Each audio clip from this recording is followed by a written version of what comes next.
Hello there. Tonight I'm going to show some stuff from the book of Zechariah that show us how Judah and Joseph were brothers.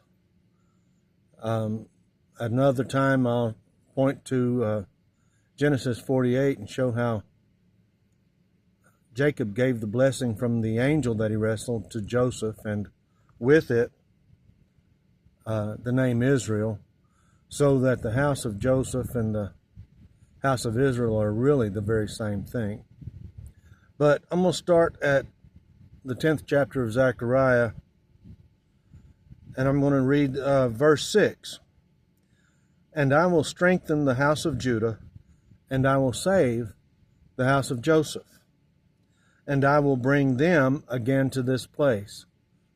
I'll stop here and point out the word them, meaning the two houses, the house of Judah that had been strengthened, and the house of Joseph, which is to be saved, or the house of Israel, which is to be saved. Reading on, for I have mercy on them. There's that word them again, both those houses. And they will be as though I had not cast them off. We know how Israel had been cast off.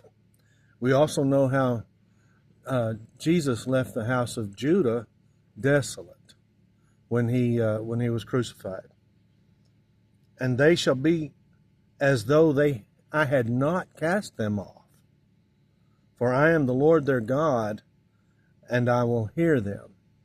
So, seeing that we have two houses, the house of Judah and the house of Joseph, prepares us for what Zechariah prophesies in chapter 11. I won't read the whole prophecy,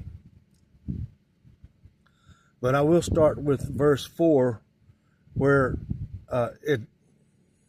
Zechariah receives a message from the Lord.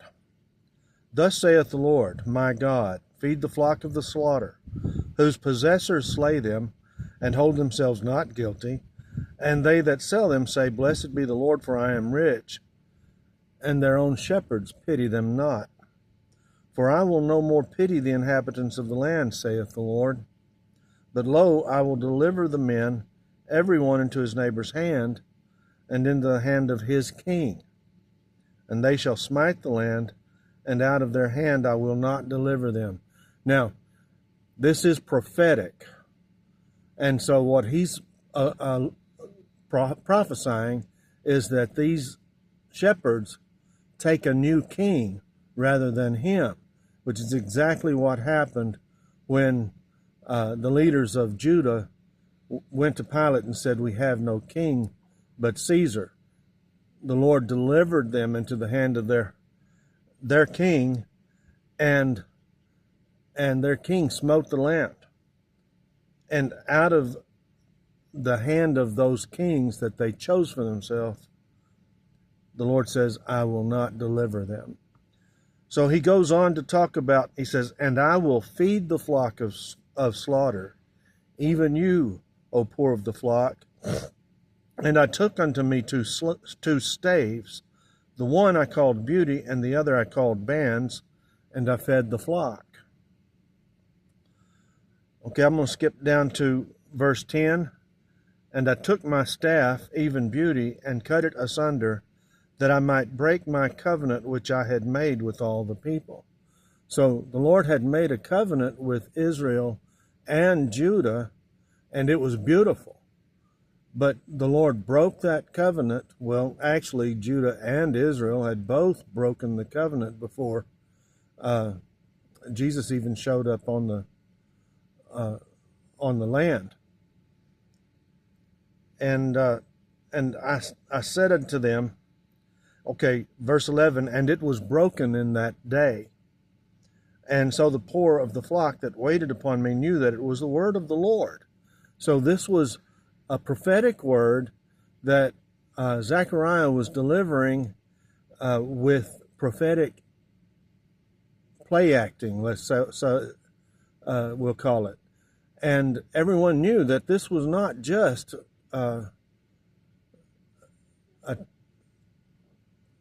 something some crazy shepherd was doing. This was the word of the Lord, and they knew it. Verse 12, and I said unto them, if you think good, give me my price, and if not, forbear. So they weighed for my price 30 pieces of silver.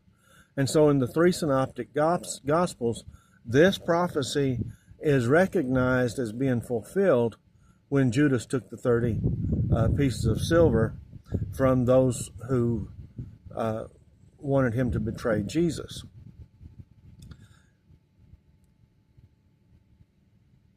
And he says, and I said unto them, if you think good, give me my price. If not, forbear. So they weighed from my price 30 pieces of silver. And the Lord said unto me, cast it unto the potter, a goodly price that I was prized at them.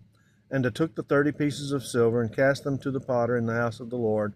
Then I cut asunder mine other staff bands, that I might break the brotherhood between Judah and Israel.